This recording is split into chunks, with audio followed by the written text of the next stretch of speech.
Welcome back. We're on chapter 12. We're going to talk about some quality essentials. All right, so let me there we go.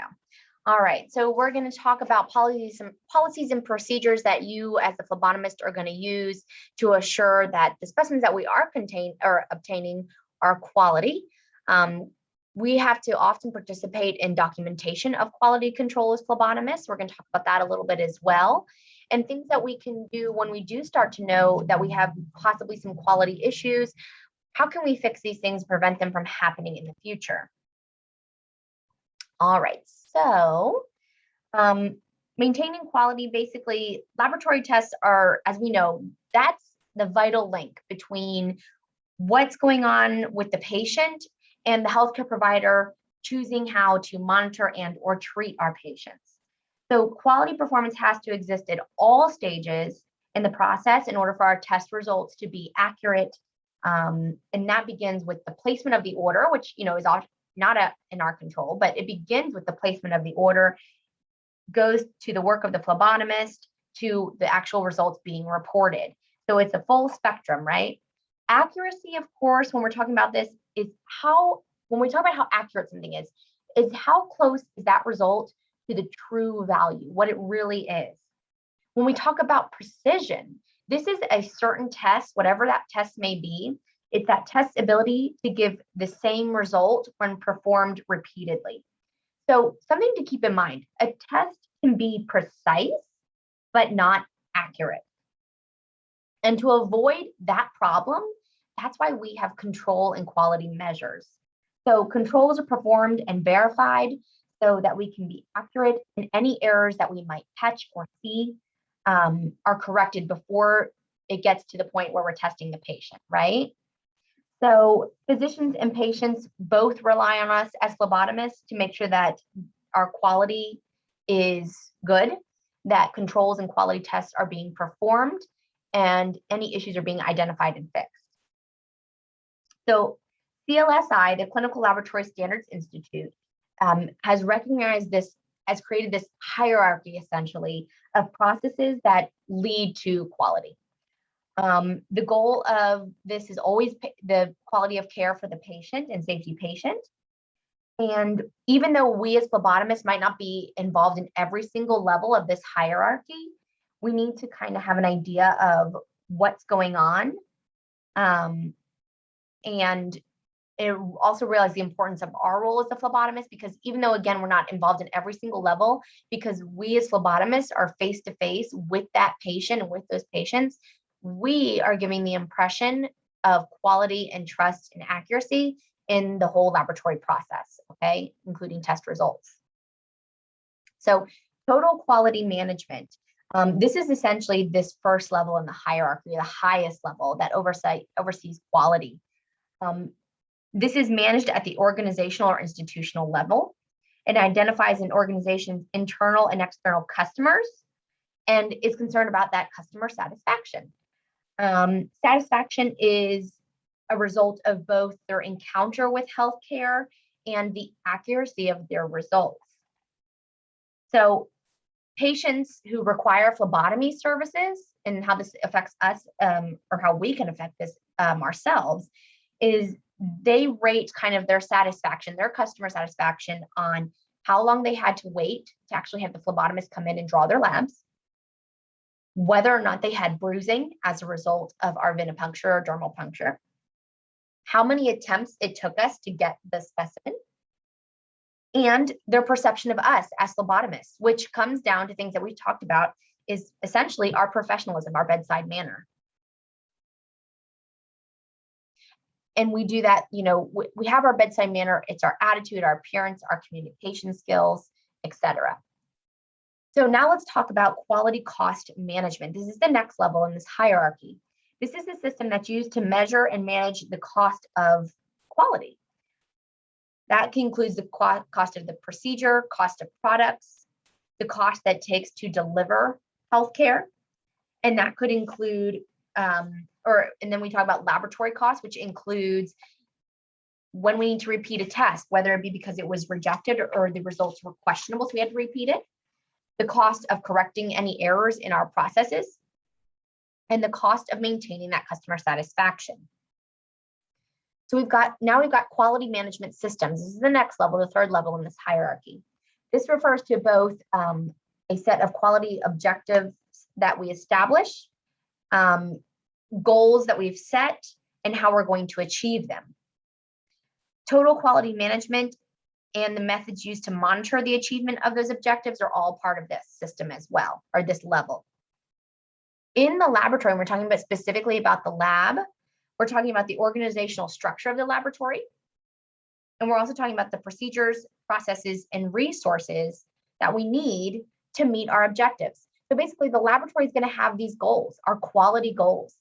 And there's all these things that go into meeting these goals. They have to be measurable, obtainable. So what is the time, what is the cost that goes into meeting those goals? We're going to talk about quality assurance, and like you said there, or what you saw there, quality assurance and quality control. So let's talk about quality assurance for a second. The Joint Commission defined quality assurance as a system of planned activities that assess operational processes for the delivery of services or the quality of products provided to our consumers. In this case, it's our patients. The process of identifying these things, which we've already kind of touched on, is to guarantee quality patient care by continuously reassessing and reevaluating and making changes when we see that things need to get better. When we examine these different processes and performance outcomes, we're ensuring that testing is being carried out correctly, results are accurate, and mistakes are found and corrected to avoid any errors or from happening again. When we're talking about quality assurance, we're talking about looking at every single step in the pre-examination, examination, and post-examination phases of the process. And we have standards. This is how we get our standards, okay? And we all have to follow these standards and guidelines. In the lab setting in particular, let me make sure I'm not jumping ahead. I know I might have been. So in the lab setting, quality assurance is applied to everything involved in producing a quality lab result, okay? This can include ordering and requisition of labs, identifying the patient appropriately with our two-step identifiers at least, the actual collection process, integrity of the specimen, test analysis process, the reporting of results, the turnaround time, and all that means is the time between when the order was actually placed and the results were received, training of lab personnel, including phlebotomists, that'd be like our continuing education that we have to do every 2 years or as needed, performance of proficiency testing to make sure we're doing and know how to do our job appropriately, performance of laboratory inspections to make sure our labs are up to code, and documentation and follow-up on any corrective actions that are taking place. So assessment of any process requires accountability. And like I mentioned earlier, we have to have something that's measurable, specific, and well-defined so that we can identify any issues, make suggestions on how to fix them, make goals, and make sure that they're met. Let's see. All right, so let's talk about quality control now. So quality control is defined as activities that ensure the specific steps in a process meet acceptable standards and parameters or limitations. So quality control checks are essential to ensuring reliable results, and the normal parameters are established for all laboratory tests in order to evaluate the outcomes. Basically, quality control is to make sure that we have consistent results, right? So quality control focuses on detecting any deficits in our processes, which is indicated by variances. And variances are basically deviations from the procedure. So for example, if you collect blood from the same, just above an IV site, you're going to see a variance in what you're expecting. Or if the test controls, when you're testing like a CLIA waived test, which we'll talk about later, if the controls are out of range, then that's an issue as well. It's a variance from the normal, so it alerts us to something that needs to be addressed.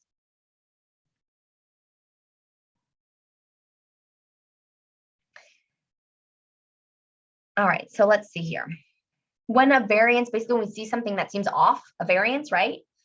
We need to take some plans to change it. How can we change this and make it right? And we have to implement those and then watch for their success. The laboratory procedure manual contains our standard operating procedures, which you've heard me talk about before, the SOP. And we have a standard operating procedure for every single test performed in the laboratory. Each test standard operating procedure is going to explain the purpose of the test, the specimen requirements, step-by-step instructions, any limitations that this test may have, normal and critical values, and finally, interpretation. So in summary here, the quality control activities help us to ensure that tests are performed on the correct patient. Specimen collection procedures are performed correctly and safely. Specimens are handled, transported, and processed properly. They're performed accurately, and the results that we get are reliable. So yeah, let's talk about controls and calibration, excuse me. So controls, control material is typically a liquid. It could be a serum or some sort of freeze-dried material that has been prepared to test against the manufacturer's recommendations to make sure that that test is being run, is being done properly, it's working properly. If we do a control test, let's, for example, like they use here on the point of care testing, if we do a control test and the reading for the controls are not in the right range, the acceptable range, which will be given to you,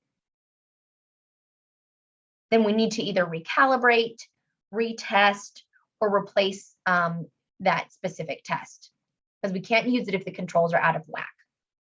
We're talking about calibration.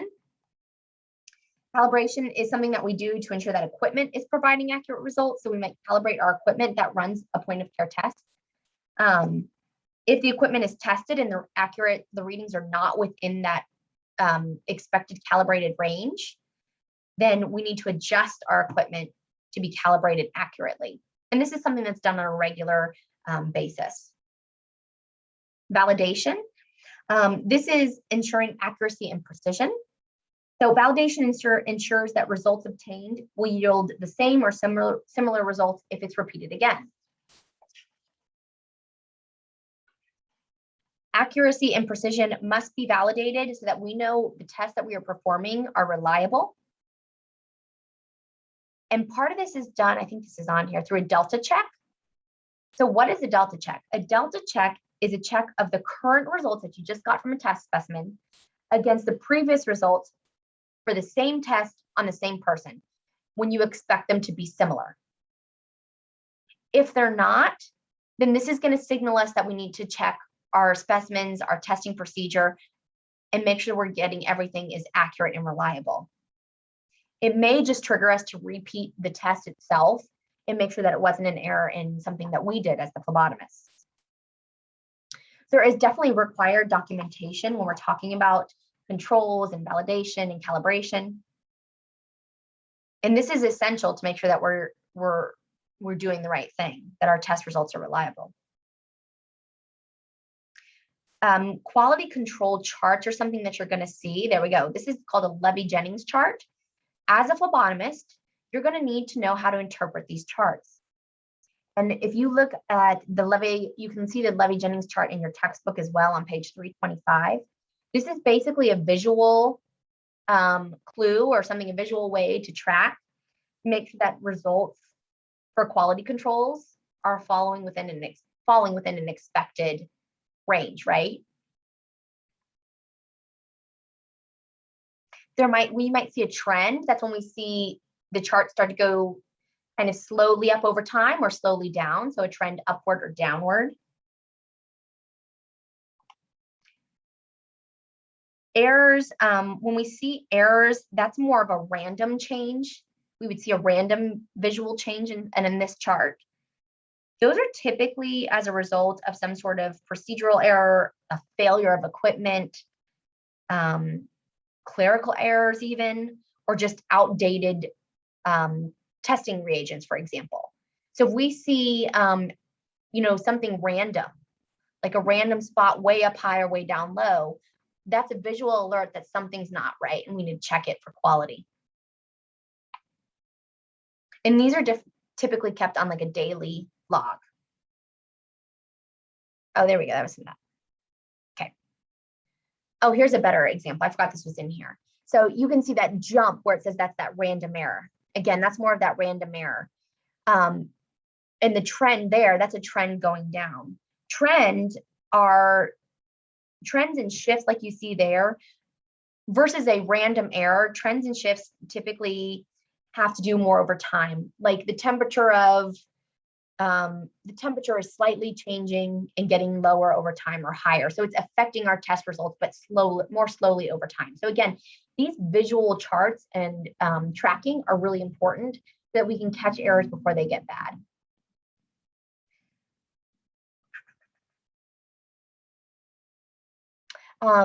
Some things have specific temperature requirements, and usually it's a range, like a max and a min. And these are definitely recorded daily on temperature logs for specimens and reagents. It might be for the refrigerators or freezers, or incubators or water baths, like we talked about in our last lecture, things like that. So you're, as the phlebotomist, you may have a role in tracking and monitoring these different logs. All right, so let's talk about quality assessment and process improvement.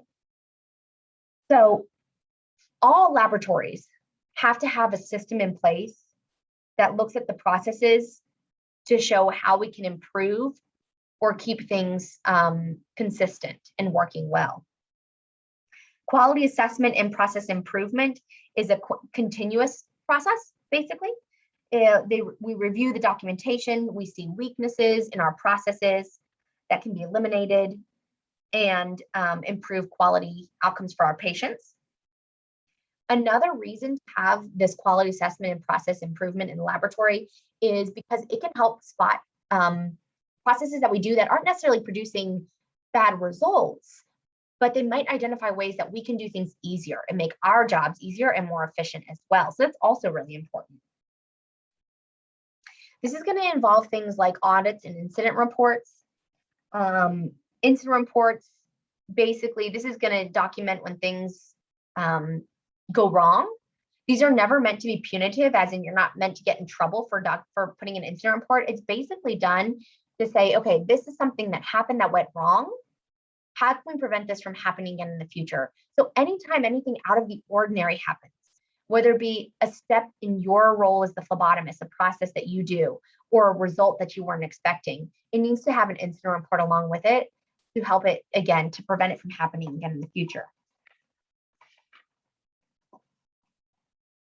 Corrective actions, like I just mentioned, that's basically, again, to help things from happening again. Preventative actions, those are things that are done to ensure that a problem does not occur again or doesn't occur in the first place. One example of preventative action is just our training. We get some new equipment or some new lab materials in, we need to be properly trained on them. That's preventative action. Our continuing education, that's preventative action. Competency is assessment and proficiency. So competency, assessment is a method of documenting an employee's ability to perform their tasks.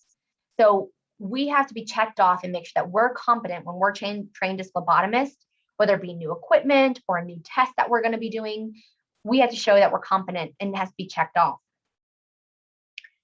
This can include any step in the process, from patient identification to reporting the results. Proficiency testing. This is a means of evaluating the performance of the laboratory itself as well as its personnel. So that would be us, the phlebotomists. And it kind of compares us to other laboratories of similar size and function to show how is our laboratory doing? How are our phlebotomists doing in comparison to others? If there's continued deficiencies when proficiency testing is looked at, it might actually prevent our lab that we work at from being allowed to perform services or specific tests. So it's also really important. And these things are kept, documentation is kept on all of these quality controls, charts, tracking, and our proficiency and competency testing. These are typically kept for, it varies depending on what you're keeping it, but typically records are maintained for a minimum of 2 years. And I think that's it, you guys. That one was short and sweet. Again, even though you as phlebotomists, we're not involved in every single step of quality control and quality essentials, we do have to have an understanding and be aware of what our role is. And sometimes that's going to depend on the facility in which you work. So when you start a job at a different facility or your first facility, make sure you understand what role you have in quality essentials. Okay. All right. I think that's it, guys. Oh, yeah. I don't think I ended that.